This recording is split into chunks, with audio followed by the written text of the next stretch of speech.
Hi, I'm Andy Peregrine from Modifius, and you're listening to Morris's unofficial tabletop RPG talk. This week, Morris, PJ, and Jessica talk all about their New Year's gaming resolutions. In the news, RPG historian Ben Riggs declares the golden age of TTRPGs is dead. Voting opens for the most anticipated RPG of 2024. MCDM RPG clears 4.6 million on Backerkit, and more. Plus, a brand new sketch about finding a fork in the dungeon hall and taking it. This week on Morris's unofficial tabletop RPG talk. Visit Wolfgang von Sprinkletoe's Pyrotechnics for all your fireworks and other assorted fire-based entertainment devices. Choose from the world-famous Sprinkletoe's explosive badger, or from a wide range of rockets, blinkers, flares, mortars, bangers, squibs, comets, candles, shells, sparklers, flashes, bombs, busters, and glow sticks. I heartily recommend that you frequent this establishment, as Mr. Von Sprinkletoes owes me money after a rather large wager involving a garbletoad and one of Mrs. Cockle's left-handed knee breeches. I'd very much like him to pay me back, but his business is not doing well after he accidentally blew up Lord Mucklejoy's privy on New Year's Eve. That stuff gets everywhere. All the tabletop role-playing news, we aim to amuse and we aim to enthuse. And Morris's unofficial tabletop RPG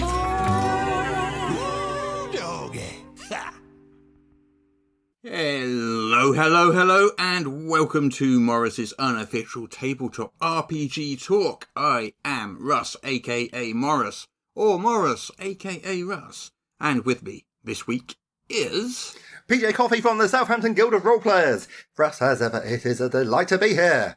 Woo! And here, having already put in place her excellent cover story about having gone off to Wales to fight dragons inside of them or something, it's the logistical chief of Ian Publishing, who we cannot confirm nor deny that she was in fact at the North Pole helping organise the distribution of presents this Christmas, and that's why she's been missing for like nearly 3 weeks now. It's the one! It's the only! It's me, Jessica from EM Publishing, and EM Publishing logistics would be excellent training for worldwide distribution of other gifts and goods, should that be the case. That has to be the longest intro you've given, Jess, so far, I'm sure. It's 2024. I'm full of vim and vigour. Let's go. Okay, They're fair enough. usually quite epic. I don't really think about how long they are, but it's my weekly hype up for the weekend. I like that. I like having Peter just hype me up. Does it sort of help you go into the weekend with a positive mental attitude? It does, absolutely. Good. Anyway, we are back. We are here. Yeah. And we're ready to talk about some RPG news. Yes, we've had a Christmas, we've had a New Year, and now we're going to have a year of RPG news. And we're starting off a little less excitingly than last year, because obviously this time last year we had the OGL situation, and that was a lot of news and things to talk about. I'm kind of glad that we're not having anything that exciting this year. Yeah, it's nice to come back to work and not immediately jump into crisis meetings. That is nice. I did appreciate that. Yeah. Wow. I mean, I'm just sat here with these two, and they're just tempting fate left, right, and centre. Good job. Yeah. Wow. So if anything bad happens, now we know who to blame. However, talking crises or crises? I think it's criticize. Criticize. Yes, that's the one. Yeah. Talking criticize. Assume both of you, I don't know if you did, Jess, because you've been away, but Ben Riggs post a couple of days ago. So Ben Riggs, he's been on the show. He's a D&D historian. Yeah. He's author of a book called Slaying the Dragon, A Secret History of Dungeons and Dragons. Mm-hmm. And that book, it's a pretty good book. It's like full of stats and interviews and things like that regarding the days of TSR. So he's literally got the sales figures and memos and documents and letters and all this sort of stuff. Yeah, it's all in this book. On the show, yeah. Yeah, it's really interesting. Yeah. The historical stuff is amazing. Yeah. Yeah, absolutely. So Ben Riggs has turned his talents from recording history to predicting the future. Maybe not quite as successfully, I don't know. So Ben Riggs posted it is long, so I'm not going to read it out because it is long, post on Facebook, and I think he put it on Twitter and AN World, we've saw other as well. social medias, yeah. Talking about what he thinks the immediate future of tabletop RPGs is. And the title of this essay, and it's an essay, it's long, is "The Golden Age of TTRPGs is Dead." It's quite a title. It is quite a title. Yeah. I mean, I'm like, what does he think a golden age would be? Well, what he That confused me. I'll be honest, because like I think in many ways RPGs are in the best health they've ever been. So I'll tell you what he says he was. So this golden age, so this basically started around 2010. Mm-hmm. So basically 5 years. No, when was 5e? 2015, wasn't it? 2014. Yeah. 2014. So nearly 5 years before 5e. So around the start of the 2010s, he says a new golden age of tabletop role-playing games started. He talked about later things like Stranger Things and Critical Role, the growth of the OSR, D&D launching in 2014, Cthulhu getting big. Well, it always was big, but bigger. You know, all sorts of things. An even bigger Cthulhu. Interesting. An even bigger Cthulhu. And then turns onto the open gaming license thing that happened this time last year. Yeah. Yes. The fantastic bit where Wizards of the Coast said, "Hey, you know what? What if I load this gun and shoot it directly into my foot?" Yeah. Yes. Yeah. So it points out that a number of companies have launched games intended to, separate them from dependence on the OGL. Mm-hmm. So we've got Pathfinder with its remaster thing, and MCDM, which used to be a massive 5e company, Kickstarter-based company. They've launched their, and literally just finished a Kickstarter for their own system, non-5e, non-OGL based. Tales of the Valiant, various, all in the last year. These things happened. And as far as I understand, his thesis is this leads to fragmentation, which basically leads to the end of the hobby because the hobby needs a large player to dominate it, I think. I think people could read the essay and come out of it with different opinions as to what he's saying. Sure. But that's my takeaway from that. My favourite response summary to this was Owen Casey Stevens, who said, "This is a well-considered, well-reasoned analysis. I disagree with almost all of it." Yeah. I mean, there's a few factual errors in it. There's a problem that made a few mistakes in there, which I think sort of hit the credibility of it a little bit. I mean, they're not massive mistakes. He said that Critical Role was no longer doing 5e. What? And that's not true. Yeah. Critical Role is doing an actual play for their new what's the game called? Oh, Candela Obscura. Yeah, for that. And they've got another one as well, don't they? They've got Daggerheart coming out later this year. One. Yeah. But they are still doing 5e. They haven't abandoned 5e in any sense whatsoever. Oh, yeah, of course. Yeah. And then he talks about how Matt Colville, whose massive YouTube channel was a big part of the success of his massive Kickstarters. Mm-hmm. He's had $4 or $5 million Kickstarters. And we'll talk about the latest one in a minute. Yeah. That's quite big news as well. But but he points out that Matt Colville is no longer talking about 5e on his YouTube channel and has only made 12 videos in the last year about a range of subjects, and kind of misses the fact that Matt Colville has moved most of his content elsewhere, and he's doing live stuff on Twitch and other places as well. Yeah. So there's a few mistakes, not massive mistakes, but it just kind of. I mean, it feels like he's not evaluating the evidence; he's looking for evidence to support the points he wants to make. I understand that, but yeah. So he basically says we're going to get a downward spiral. He made some predictions. His predictions were 6th edition. He called it 6th edition all the way through. Yeah. Will not do as well as 5th edition. Time will tell. Yeah. He says that no MCDM RPG crowdfunding campaign will ever do better than this campaign that it's currently got going on now, which, again, we're going to talk about in a minute.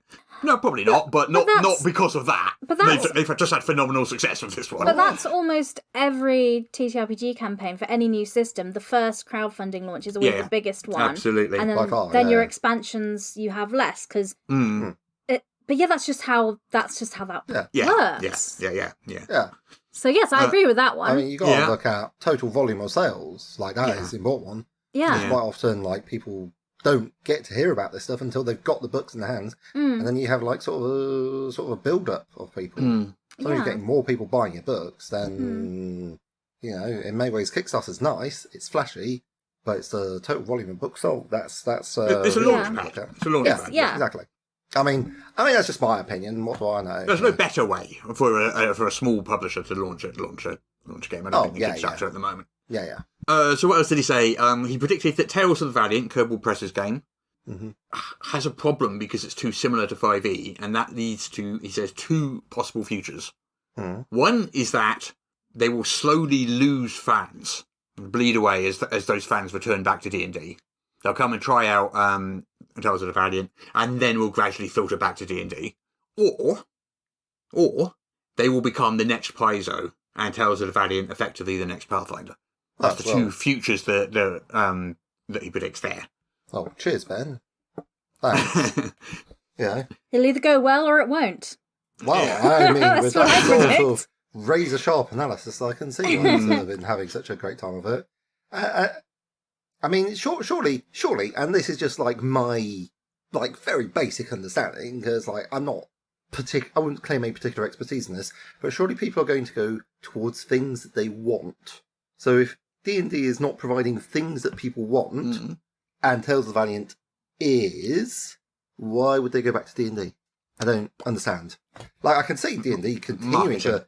Marketing. Like, sure, but, I mean, marketing is so powerful. Like, but you still have to have... I mean, you can market what you like, but you still have to... It's hard to resist that gravity well. You know, you can try and escape, but it's hard to resist that gravity well, because... That is true. D&D's being thrown at you constantly, isn't it? Yeah. Like, Anyway. And another couple of things. Frequency of $1 million Kickstarters will decrease. I mean, didn't we start to see that already last year, though? That's... Yeah, it went right up again this year, though. Oh, there we go. Right up again this year, yeah. Well, there we go. I gotta say, escapism is looking very hot right now. Yeah. Right, just as a thing. Like, maybe we're not, like, as full-on escapist as when everyone was basically trapped in their house, saying, I need something to do. Yeah, that was a peak. Yeah. Yeah, like, I think that is a peak for a reason, but I don't see escapism getting less popular any time within the next decade. Yeah. Yeah. Where are we? And the other couple of predictions were attendance at conventions will plateau and TTRPGs will become less interesting. Yeah, this is one I had opinions on. Maybe he should, So he said... like, look at things that aren't 5e D&D. This is the thing. So from the way I read this, it was that Dungeons and Dragons is at the end of its golden age for all the issues that they mentioned. Therefore, that will make the industry as a whole more... TTRPG industry more fragmented, and that will become less interesting, less exciting, less creative. And I don't think that's how that works. Seems like a non sequitur, yeah. It doesn't... Because if anything, if less people are playing D&D, it could happen that there's less overall pieces, like the pie gets smaller, and so that's an issue for smaller creators, sure. But I think a lot of creators of new and interesting and creative systems do this as a passion project on the side and not to make money anyway. Like, and let's go on about Not D&D, but yeah, they're on the Not D&D podcast. I'm constantly searching for new creators, and a lot of people making really interesting and cool stuff. This is their first time doing it. It's not their full-time job. So they're not beholden to, industry needs to make money and be commercial. They're doing something because they're like, I have this really cool idea and I want to make it. And I don't see the prevalence of D&D or D&D not doing well affecting that. And if anything, it could make people go out to other games, like you were saying, Peter. If people aren't getting what they want from D&D, they'll explore other things. And I think for some people, just the concept that there's other games, the fact that Critical Role are playing Candela Obscura opens their mind to there are other options. Yeah. So I don't think TTRPGs are becoming less interesting. I'm already talking to people to have guests on for Not D&D. Just look at later this year. itch.io. Oh my gosh, yeah.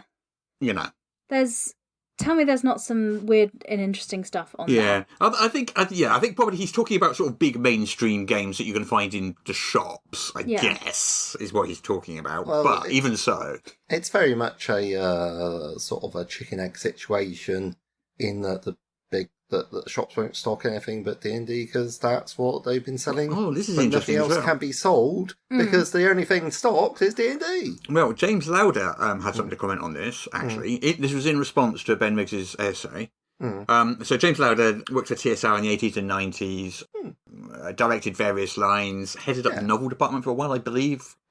So and this ties into Wizards' possible plans for like the digital first edition of D&D. And and also their sort of like walled garden sort of highly monetized things, which basically means they're going to have a lot more direct-to-consumer sales, people buying directly off them, rather than from retailers. And what this will be, what he says, means that many RPGs, many hobby game stores, can only justify an RPG shelf at all because of D&D. And if D&D's not really going to be there anymore, then they can't really justify having that space devoted to other games which currently benefit from D&D's presence, kind of justifying their existence. Does that make sense? Yeah. I know what I mean. I'm just like, without just reading James Lauder's words out, which might have been easier, I suppose. But yeah, so I'm a bit lost there. So a lot of having owned a small business store, so a lot of people, I mean, there's a whole load of struggles for having a gaming store anyway, which we won't get into. Yeah. So if you have a gaming store and you sell board games a lot and you have an RPG section, everyone will know and recognise D&D, so that will draw them over to that section. And so if you have the D&D books, that gives context to other games that are there. So you could have your Level Up there, which gives context to it, or you could have, I don't know, Vampire the Masquerade, whatever, your other games. Yeah. So D&D's presence gives you enough sales to justify you having an RPG section and gives context to your consumers for it being there. If D&D isn't working out as a good distribution system for gaming stores, which I think already kind of is the case anyway, but that kind of could mean that there's not an RPG section at all. Yeah, why wouldn't they spill that space for board games instead? Yeah, that sell better. Which makes perfect sense, and I get it. I mean, that could be true, and I understand that's the case. I wonder if that means there's an opportunity for other RPG publishers or the distributors to do better deals for things that are not D&D. Maybe. But yeah, generally speaking, most people said Ben Riggs disagreed with Ben Riggs pretty much. I mean, there were a couple of people that agreed, but most people pretty much disagreed. Yeah, like overall. I top chap, really, really good writing about the history of D&D. But yeah, like the futurology, I don't think he's hit the mark really. Yeah. No. Yeah. So Mike Merles, as you recall, he was laid off from Wizards like a couple of weeks ago. He responded, "Wrong!" in big capital letters with an exclamation mark. Yeah. The age of fixating on one company and its decisions is dead. Now the audience is in the driver's seat. Let's hope they hit the gas. I would really like that to be true. Yeah, we'll see. Yeah. I think if I was going to take a stab at it, based on what you were saying there, Jessica, about like game stores, physical bricks and mortar places, struggling to shift things which aren't board games, I think print on demand is going to be very big. And I think there's just going to be this huge saturation of like really small, really cheap to print on demand titles, which are fun to play. I think it's going to be a real struggle to keep the big books going. Which is a shame, because I like a big book game, but I think part of the problem is going to be stuff like the user interface. It's adapt or die, and we don't have the user interface work. Well, the other thing is standing out, of course. Yeah, in the first place, getting noticed in the first place. Yeah. You have to be seen. People have to actually look, and at the moment, attention is very hard to come by. So you've really got to, really, as you say, really stand out, have a unique selling point, and be able to hammer that home quite efficiently. I think that is a problem for a lot of these smaller games, because the marketing is stuff like, it's a 3D6 dice pool system. And it's like, that means something to me, but it's not really dragging me in, because it's not telling me what the game is about. Yeah, tricky. Anyway, that was that. Anyway, that was Ben. That was what he said. Most of the industry pushed back against it, but I thought we'd mention it at least. That is a thing that happened this week. It is a thing that happened, and that's what we're here to share. People disagreeing, and there being a lot of them, doesn't mean that much. It's just like, I don't think the basic substance of his arguments really holds up. To be fair. Yeah. Anyway, so talking of AI. Which was you that did a good segue? on the last... Which we weren't talking about. You talked about that a lot last week or the week before when I wasn't here. A bit. Did we? That We was did. like 3 weeks ago. Just I can't remember. FYI. I don't know. Time doesn't exist anymore. True. Time is a flat circle. The last few but- weeks have just Jess been me has just being. come from Wales. Time definitely Yeah, exists in Wales. I've just been in a confused state, not knowing what date. You crossed the Severn Bridge. Yeah, Oh, I it's just all- did. I was just all confused, missed. full Yeah. of cheese, and not knowing what the day is. That's what this time of year is about. Hmm. Anyway, sorry. Please carry on, Russ, Yeah. for your excellent segue. Well, I think, Peter, you mentioned that you had a bit of AI-related Mid-Journey news. Oh, yeah. Oh, So you got Midjourney, which is to help refresh listeners' memories. That is a AI quote art unquote program, which is sometimes referred to as parrot text, sometimes referred to as a slurification device. Mm-hmm. So they've had to print the list of sources that they've used, and a lot of artists have been like, "My name is on this list." A lot of non-artists have been like, "Why is my name on this list?" Because their records are not good, and they're doing things like they're referring to the source as somebody who didn't actually draw the stuff, but who hosted the website that the material appeared on. Anyway, anywho, right. there is, it's Midjourney, there's a whole bunch of them. They are... It's about There's a- 5,000 names, so it's 4,700, I think. Loads. That is not a complete list either. There are people who are like, have I been scraped? And they're like, hey, I've been scraped. My name didn't appear on this list. So the lack of clarity in the record keeping, I suspect, not a legal mind, but I suspect if that's going to a case, that might be the sort of thing that legal minds might pick up on. Not a lawyer, don't listen to me for legal advice, but Well, it seems like if you're taking a lot of stuff and you're not keeping records of who you're taking it from, that's not going to help. Well, fortunately, some people are lawyers and judges are currently involved in this particular situation. Oh, really? Is there some lawsuits? There's a brewing? lawsuit. Oh, there's a going class on, action yeah. lawsuit. It's looking kind of big. Oh, okay. Yeah, so a couple of artists, Sarah Anderson, Kelly McKernan and Carla Ortiz, Yeah. started this and asserted that the use of these their images scraped. A lot of these were Wizards Magic the Gathering artists. Was a violation of copyright. Is basically their assertion. Yeah. And this is currently going through the courts in California at the Okay. moment. So we'll hear about this throughout the year because it takes forever to do these sorts of things. doesn't it? Yeah. Wheels of justice grinding slow and all that, but there's, Well, if it's a class action, does that mean lots of people can kind of throw their 2 cents in and join in?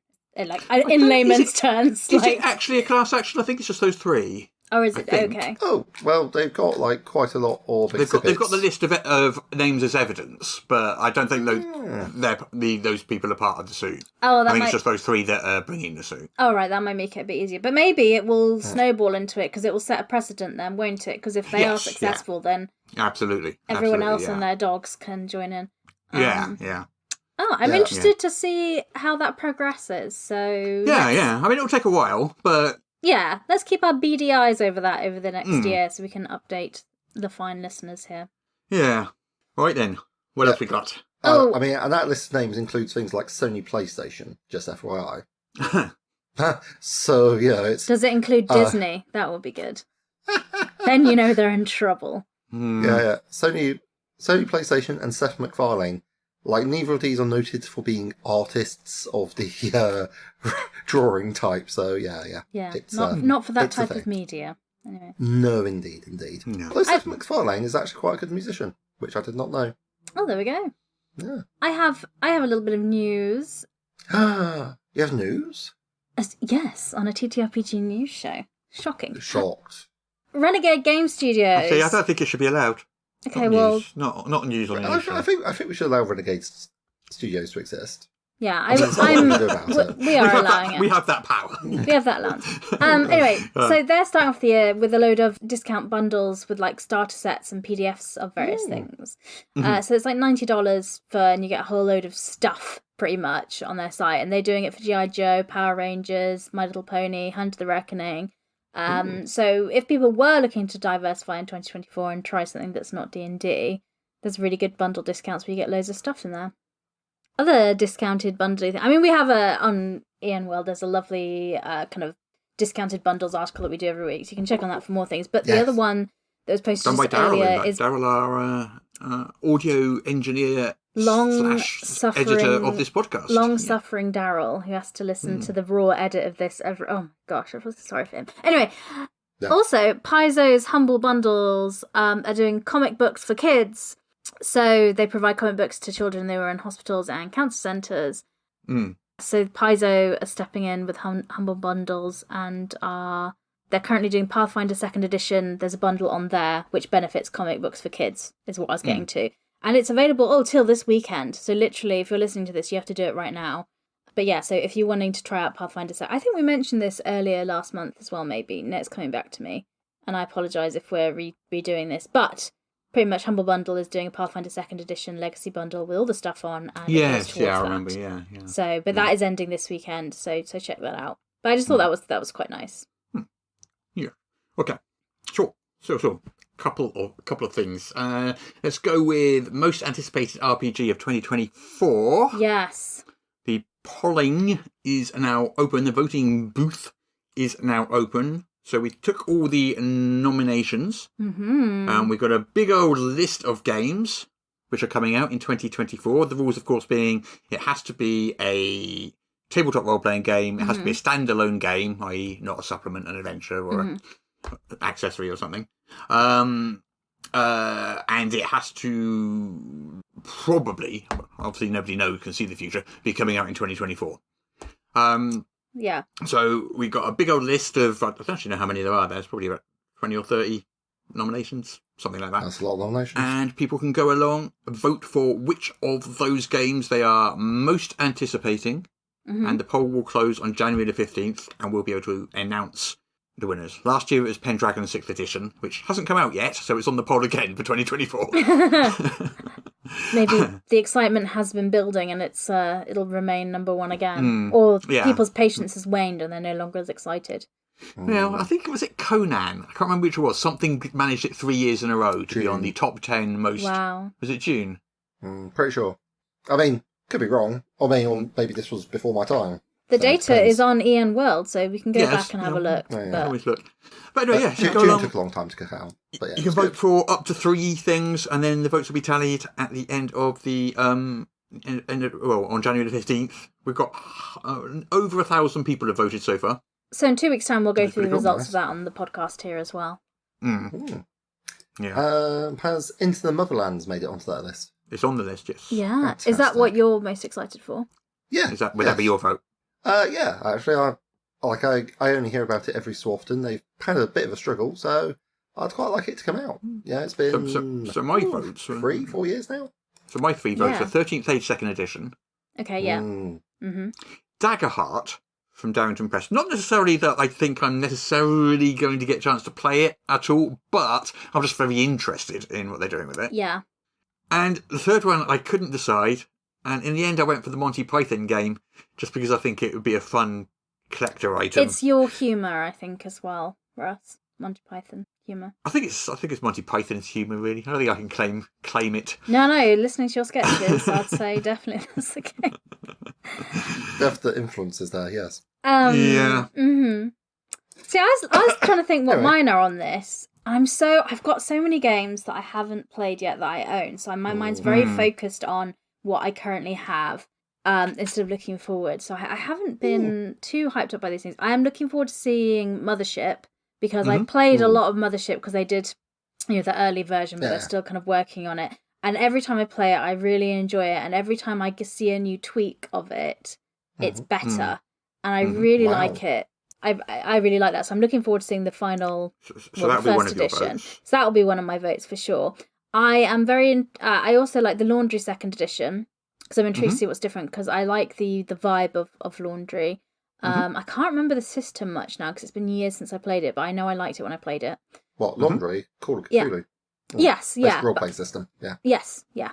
But I couldn't remember, I couldn't critique the mechanics and all of the system things and stuff like that.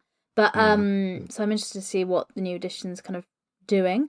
And beyond that, I'm interested in, everything, because I'm kind of just from a game industry, what's going on thing. But in terms of things that I'd buy, I don't know. I'm interested to see Tales of the Valiant by Kobold Press. Yes, that's going to be super interesting. But I don't know if that's just from a work perspective, in the same way that when I see any 5e variant, I'm interested. Well, 'Cause my brain I'm always does hoping the to be able comparing to- it to Level Up. But yeah, Do you sorry. know, I have trouble looking at role-playing games now, and I guess it's that thing that filmmakers have, where you can't just enjoy it for what it is, Yeah. because partly because it's your job, you're looking at it from that perspective as well. Yeah.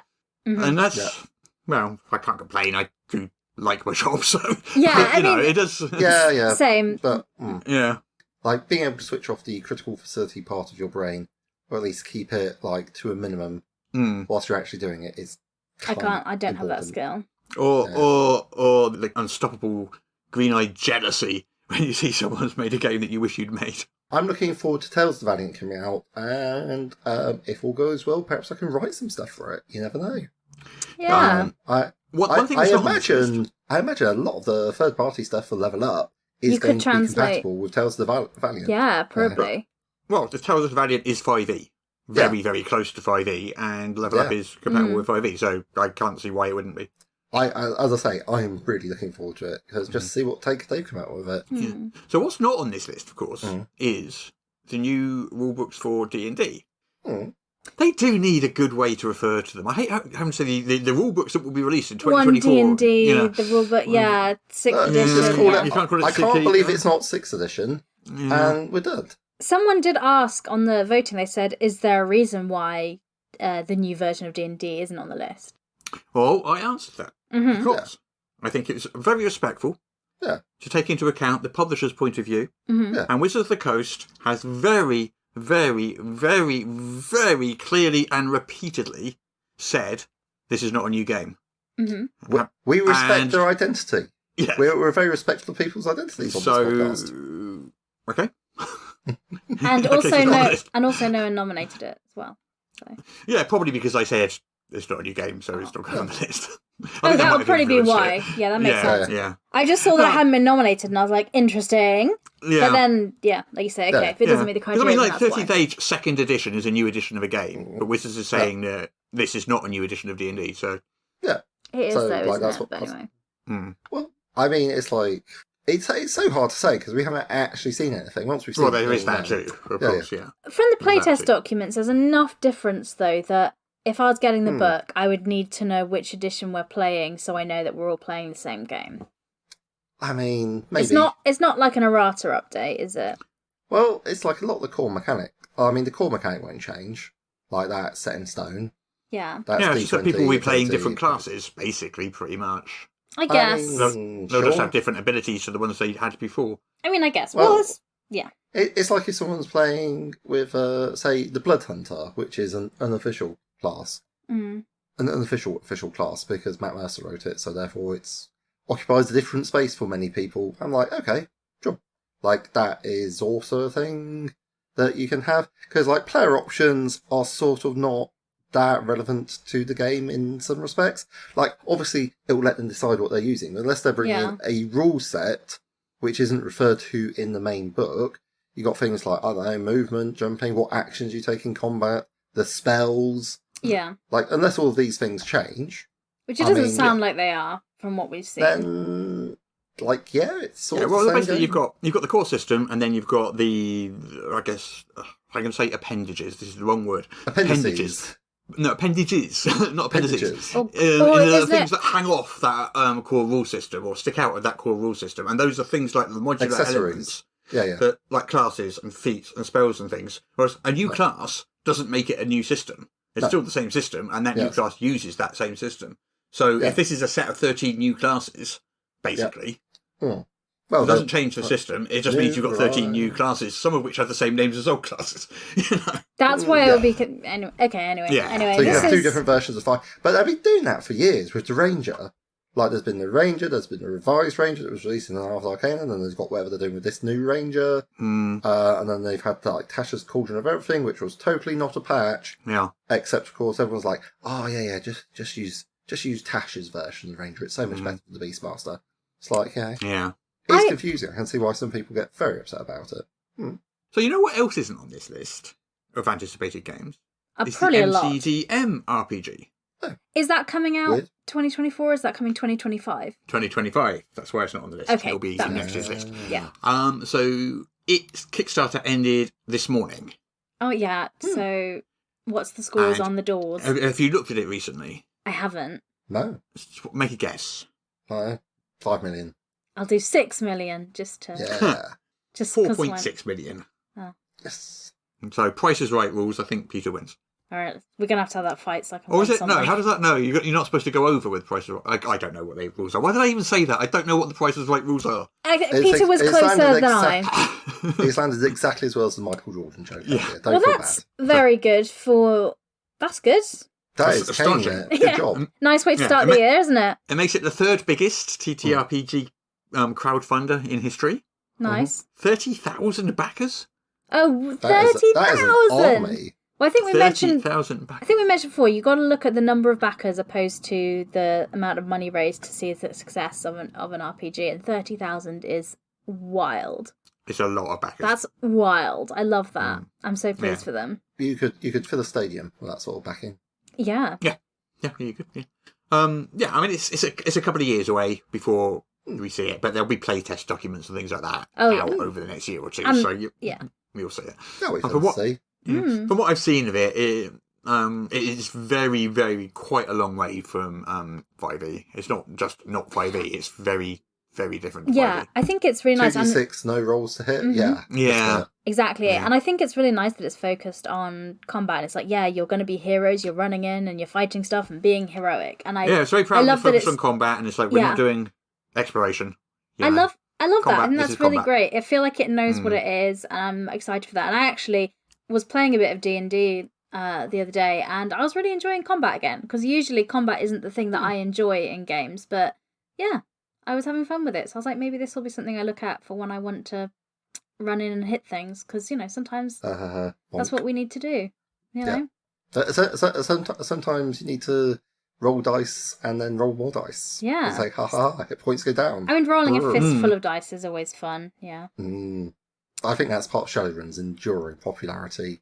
And I have to say, it's like, Yeah. I very rarely turn down the opportunity to play Shadowrun, because it's very satisfying to just have a huge handful of D6 and throw them out there. Hear the and then say, clatter. oh, yay! Yahtzee! Very much. Yeah, no, fun. I like that. I'm intrigued to see how people vote over the next 2 weeks on EM World. So if you're listening, please do go and vote, because I'm intrigued Yes. to know your thoughts, feelings, and opinions. Sure, this is kind of fun, I think. So on Kickstarter, I spotted this, and I think I might back this, even though I've tried to tell myself I'm not going to be backing any more Kickstarters. But, Why would you just lie like that? yeah, I know, right? To our faces I know. for us. I know. Drop the link in I chat. know. Let's have a look at this I know. Kickstarter. So you know elements in D&D. I know the one you're talking about. I do. Yes. So what if instead of those elements, Oh, is the this sort the of thing alchemy from... elements, Oh, get away from me. instead you use the actual real chemical elements From the periodic table. Oh, on the okay. periodic table, Let me be perfectly... and then wrote a book about it. Let me be perfectly frank, right? If fluorine isn't the most unhinged, dangerous, vicious, kills absolutely everything thing on there, I don't care. It's not accurate, and I'm not having it. Fair enough. Fluorine, like FOOF, fluorine. What's it? Acetic fluoride or something. Mm. Oh, like the safety equipment for that is a good pair of running shoes, because you don't want to be anywhere near that stuff. It's amazing, Yeah. but yeah, no. So I don't know. I saw it. I'm like, It's 115, 120. I think we're on now. 118. Yeah. At least I that's the mean- number they're using. But like the last bunch of them are just sorry. Anyway, please It's continue. fantasy. You have strong thoughts and feelings about elements. I do have strong thoughts and feelings about elements. I have a significant portion of the periodic table memorised, not just due to Do you know Tom that Lehrer song? There's a song that names them all. The Tom Waits song, in fact, yes, not Tom Lehrer. Sorry. I don't know it. I know of it. I don't know it. Anyway, but anyway, I didn't- that's the one. Yeah, Yeah. that's the. You don't have to sing. I didn't get Unless on. you want to. If you want to sing it, feel free. I didn't No, get you on could. with chemistry because there was a lot of maths, and I'm not good at that. And also, I found out when I was doing my GCSEs, the chemistry that they're teaching us isn't quite right, because it's like a more simplified version of it, so we get it, and they teach you something different at A level, and as you proceed through education, that happens, and that annoyed me, so I kind of gave up. Oh. Because they're like, well, it doesn't really work like this, but let's just say it does so you can get it. And I was like, what? I mean, it's all like models that help with understanding. Like Yeah. the Newtonian understanding of gravity is strictly speaking wrong. But you know what? Oh, It's Peter, good why are you enough. telling me this? Now I'm mad about gravity. Mavity, not gravity. Oh, I thought it said gravity. Okay. I did say gravity. Russ is just Oh. being a troll. Oh. As is his one. Making a Doctor Who joke. Well, it landed well. So that's good. Yeah, super well. Well, many of the We loved listeners it. will know what I mean when I say Mavity. Yeah, I'm sure someone will find you funny. That'll In be fine. the specials, they went back in time. They met Isaac Newton. A lot of Twitter got angry about that. It's not like Twitter. Because of what they said, Isaac Newton named gravity Mavity instead of gravity, and then it just kind of stuck. And now in Doctor Who, gravity is called Mavity. Cool. Anyway, any other TTRPG news? Yes. Okay. Oh, tell us more. Or no. Okay. You tease. I mean, I'm sure that is Dune RPGs getting a new adventure anthology. Desert Planet Adventure Compendium Volume 1. Well, it's a good name. It's a good name. Yeah. Well, it's going to be a hardcover book, $42, and it's a compilation of a bunch of the digitally released adventures that they've already released for the game. Yes. And they've been arranged to form a new campaign taking place on Arrakis. 7 adventures. Nice. Cool. So there you go. There was more news. I did find more news, Thank as you. I promised. Thank you very Yes. much. Good work. Yeah. Are you now out of news, Russ? I think we might be out of news.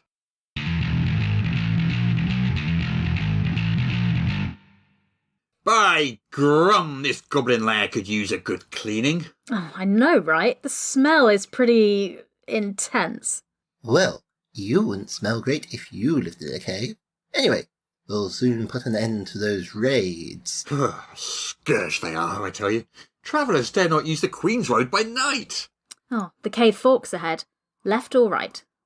We went right last time, so I vote for left. Left. The way of heroes. The what now? The way of heroes, you know. Left. Good fellow, are the noxious fumes getting to you? What, you've never heard that? It's a very common saying. What, left being the way of heroes? I don't think it is. I assure you, it's a widely known fact.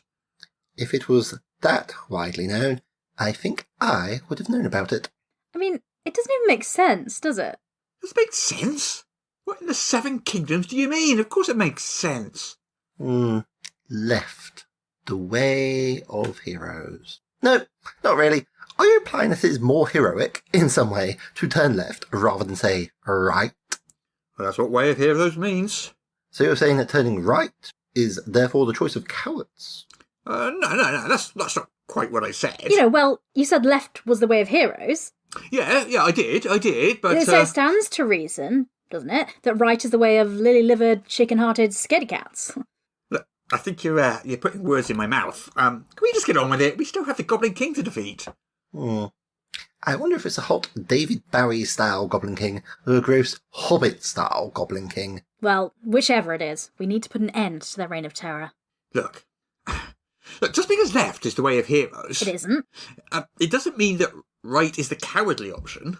No, of course it does. It's simple binary logic. No. Left could be unheroic without actually being craven. What do you mean? Well, it's like, it doesn't have to be the opposite, does it? But my dear friend, right is the opposite of left. It is, but... Yeah, but so that means, by definition, it has to be the opposite of heroic. And the opposite of a hero is... A coward. Look, I really don't think that logic is sound. Seems pretty sound to me. Maybe right could just be the absence of heroism. The absence of heroism. Yeah, I mean, what's important is that right doesn't have to be the opposite of left. Yeah, but right is the opposite of left. Do try and keep up. No, I mean, yes, right is the opposite of left, but the choice doesn't have to be the opposite of a, like the destination doesn't have to be diametric, as in, the properties of one choice do not by necessity dictate the characteristics of the other. Do you understand what I'm saying? Do you? So what I'm trying to say is that left is the way of heroes, but the right could just be the way of, I don't know, for example, musical theatre. Is right the way of musical theatre? No, not that I've heard specifically. Right. Anyway, so we're going left. I don't know, I'm kind of liking the sound of this musical theatre. Yeah, singing goblins. Count me in. Ooh, I'm really hoping for a hot singing Bowie Goblin King. Oh, you remind me of the babe. What babe? Babe with the power. What power? Power of voodoo. Voodoo? You do. Do what? Remind me of the babe. Look, right is not the way of musical theatre. You just said it was. No, I was talking hypothetically. Oh, so it might be the way of musical theatre. I mean, I'm sure, I haven't heard that it isn't the way of musical theatre. Okay, you literally just said it wasn't the way of musical theatre. No, I meant it as an example. So, to clarify, what you're saying is it could be the way of musical theatre. I guess. Okay. So left is the way of heroes, and right is the way of musical theatre. I'm glad we got that settled. Can we just go and find this Goblin King now, please? Fine. Right is the way of musical theatre. Okay, let's go. Yes. Onwards. Which way, though? Which way? Left, of course. The way of heroes. The way of heroes. The way of... Oh, guys? What is it? It turns out left is the way of the privy.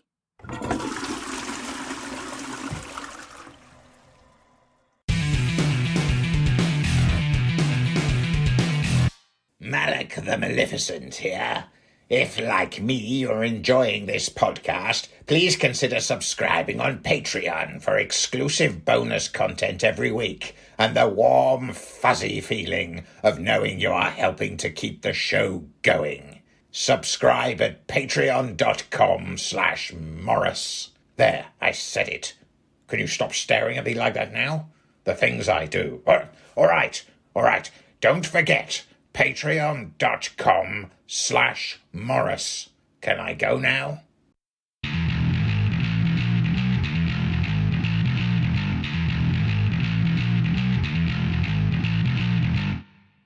Let's do our topic of the week. So we're going to talk about New Year resolutions and intentions in gaming. Is that right? Yeah. Yes. That sort of thing.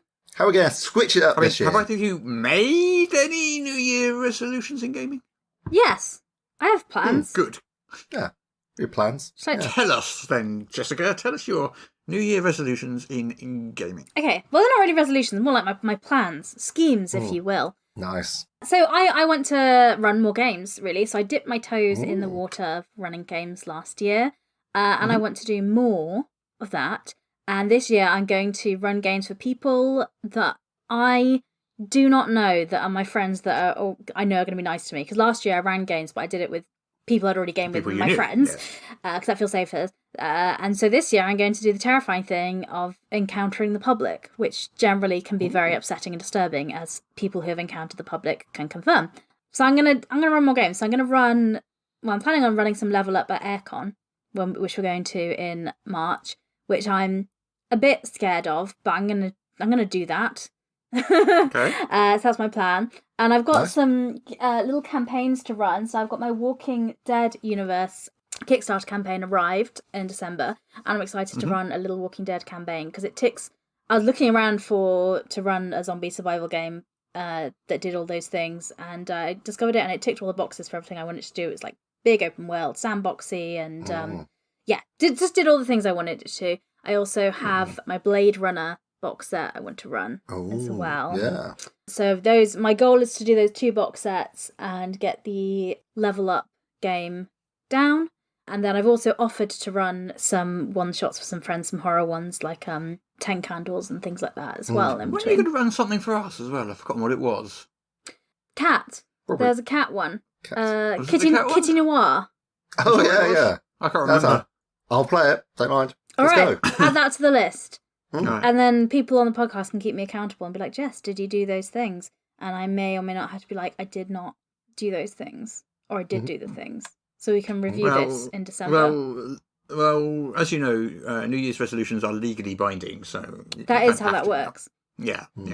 But yeah. What about you, Peter? Do you have any plans or aspirations in terms of gaming, publishing, things you want to do this year?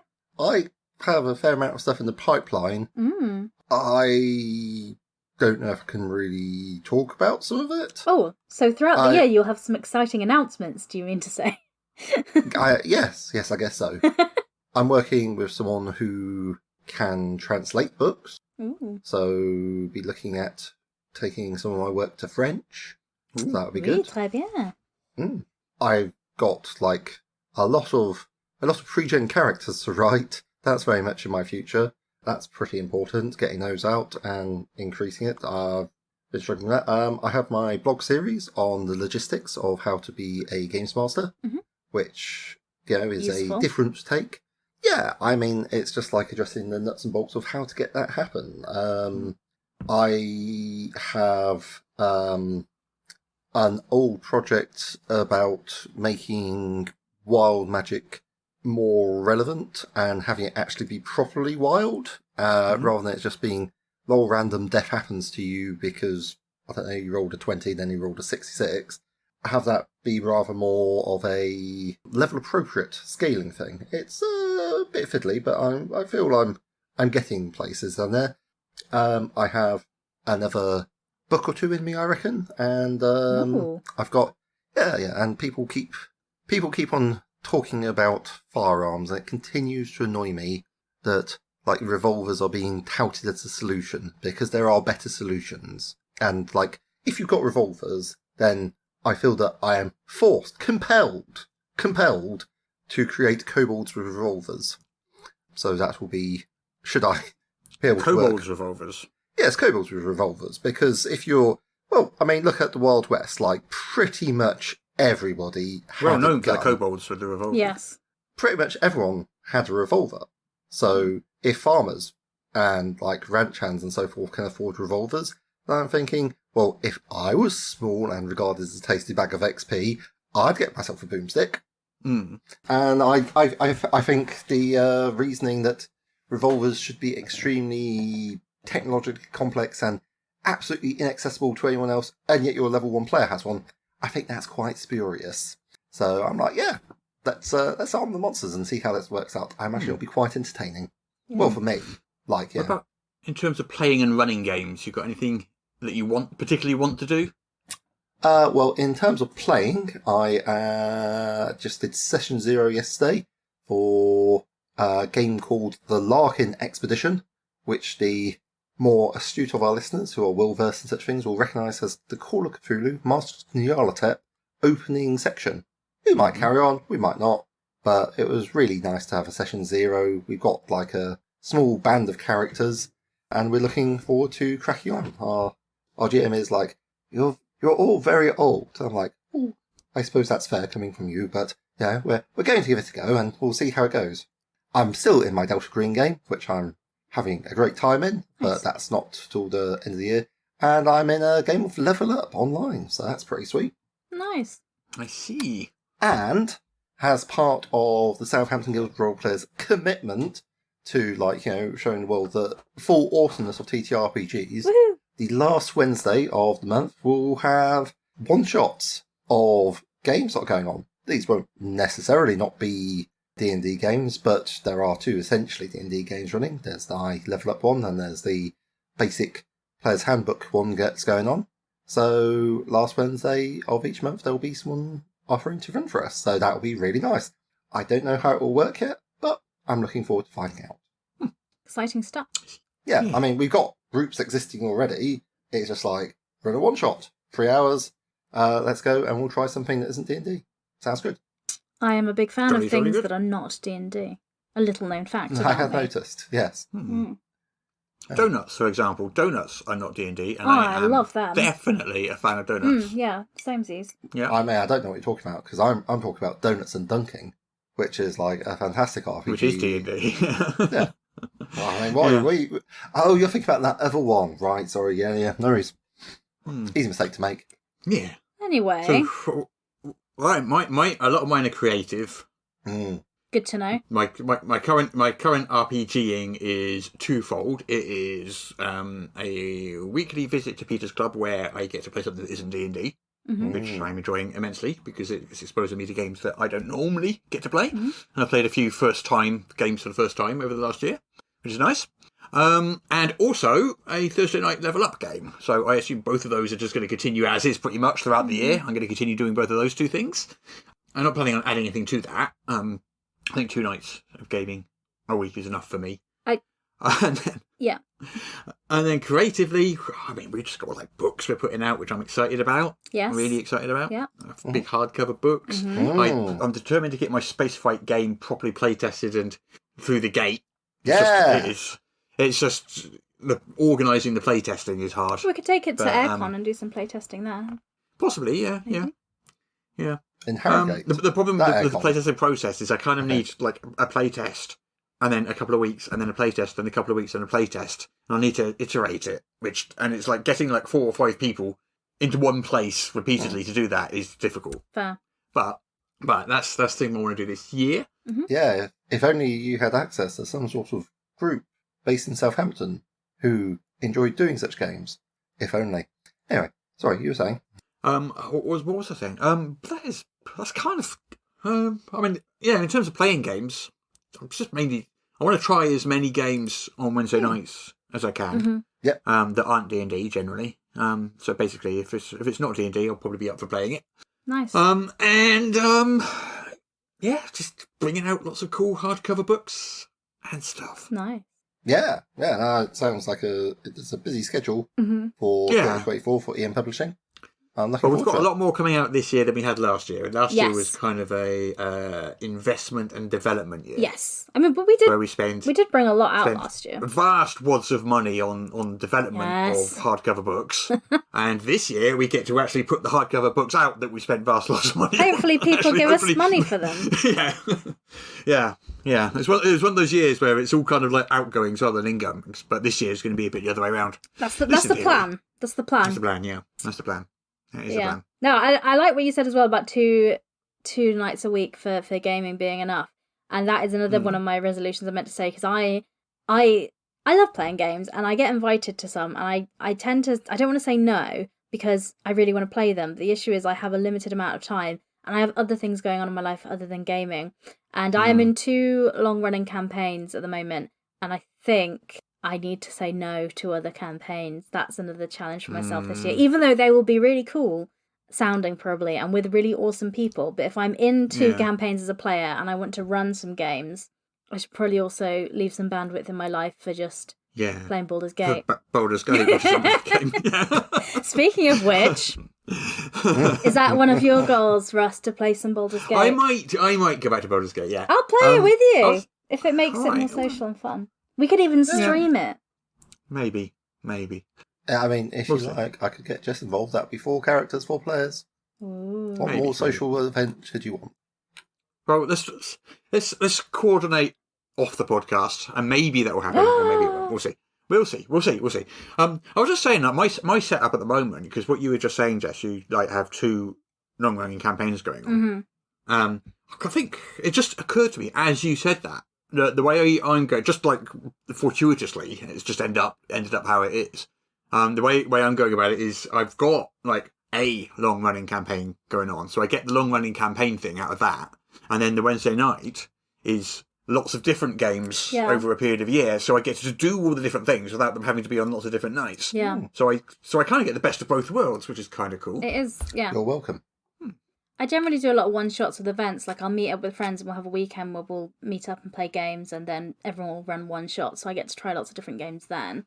So doing stuff like that is when I get to do my one-shot things. Because Wednesday nights, unfortunately, I can't come to that, because that's when I do my Baldur's Gate 3 live stream. So I'm already committed to something on then. But yeah. How many Baldur's Gate 3 live streams do you want to do? All of them. I have one at the moment, which is the Baldur's Gate 3 cocktail hour. So, which is do you drink throughout it as well? Yes, that's exactly it. Everybody has a cocktail, and you can be non-alcoholic, and then we just have a fancy drink and play Baldur's Gate. You should like every time your character has a healing potion, you have to have a drink. That wouldn't be often enough, Russ. All right, but yeah, that's my out of work thing I do as well. But yeah. Yeah. So other than that, that's pretty much my gaming plans for the year. Sounds just good. Carry on doing more work, Yeah. I guess. Well, I talked about mine outside of work, but inside of work as well, I'm also going to publish games. The same games as me, in fact. Yes. One I think you're almost... So coincidentally. Plagiarism. Coincidentally. It's almost like you hired me to assist you with such endeavours. One would think. We've got a lot of fulfillment going on with EM Publishing at the moment. We've had What's Old's new starter boxes arrive in our warehouse over the holidays, so they're going to start going out this month. We've got the Vault of Splintered Souls, which is starting to go out to people this month. We've got, obviously, the Level Up starter box sets. We're going to have the sample sent through soon in the next, 5 or 10 days. I think that should be coming through for us to look at. So it's all going on, and that's before we even start the launch Kickstarter next week on Tuesday for the Gate Pass Gazette. So it's all happening. This year's going to be amazing. We've got hardcover-wise, we've got Gate Pass Gazette. We've got Plane Strider's Journal.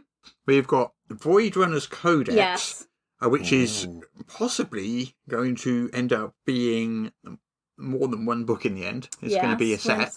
And also Monstrous Menagerie 2. Yeah, and launching... Does that come out this year? Yeah. Well, it'll hit Kickstarter Well, this year. Kickstarter will be in autumn of this year. Yeah. So it'll likely be early 2025. You'll physically have it in your greasy paws. Yeah. I'm coveting it, Thomas. But yeah, four hardcovers this year. And our first ever board game as well with Split the Horde. And our first ever board game. Yeah. Yeah, exciting year. And a new convention we're going to. Yeah, we're going to be going to Aircon in March. We're going up north. Yeah. Way up north. It's not way up, it's Harrogate. It's not that fun. Yeah, thank you. Look, we're in Southampton. You don't get much more south. Americans listening to this will see the distance and be like, if you go any further south, you're in the sea. Or speaking French. Possibly both. Isle of Wight. Oh, yeah. Well, I suppose there's the other way, I suppose. Speaking French. I refuse to recognise the island. Okay. But I think that's all. That's our professional and personal plans for the RPGs for 2024. And I hope people listening have fun stuff planned. And that's all I've got to say this week. Yeah. So, okay. Well, see you all next week then. I guess so. Bye. Bye-bye.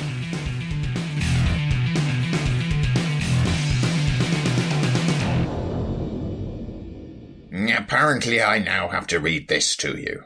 This is the official podcast of Morris's unofficial tabletop RPG news, which you can find at enworld.org. You can find show notes at morris.podbean.com or wherever you found the podcast. If you feel like they deserve it, you can support the show on Patreon. In return, you will receive exclusive bonus content. Just go to patreon.com/Morris. If you're interested in his babbling nonsense, you can follow at Morris on the Twitter. Send your emails to morrispodcast@gmail.com. Not all of your emails, just the ones you want us to see. That's it. I'm bored now. You can go away. Shoo, off you go. Goodbye. Get out of here. Oh, you remind me of the Babe. What, babe? Babe with the power. What power? Power of voodoo. Hoodoo? You do. Do what? I can't remember the tune. It just broke. I can't remember the tune because I haven't heard it in so long. Remind me of the Babe.